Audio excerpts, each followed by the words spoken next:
Väčšina ľudí, vrátane mňa, si myslelo, že protestantská cirkev je cirkev, ktorá protestuje. A dáva to logiku, veď protestant znie ako protest.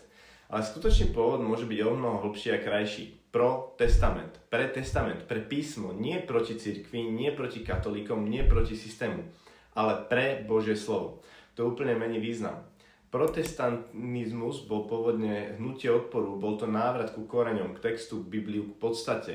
Nie proti, ale pre. A teraz prichádza pointa, ktorá sa dá aplikovať na život každého človeka, veriaceho aj neveriaceho. Keď nevieš, za čo stojíš, skončíš bojovať len proti veciam. Moderný človek je naučený protestovať proti vláde, proti šéfovi, proti partnerovi, proti systému, proti životu. Ale keď pochopíš hlbšiu logiku tejto myšlienky, príde zmena. Skutočná sila nie je v tom byť proti, skutočná sila je v tom byť pre niečo.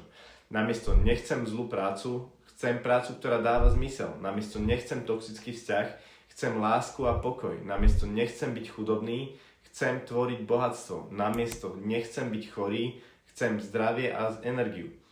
Keď si proti, život je boj. Keď si pre, život je smer. Protestantská reformácia nebola o búchaní na dvere, bola o otvorení dverí k písmu. Takže skutočná otázka dnes nie je, proti čomu stojíš, ale za čo stojíš. Lebo ľudia, ktorí menia svet, nemajú len nepriateľov, majú poslanie. Držím ti v tom palce, aby si našiel alebo našla svoje poslanie.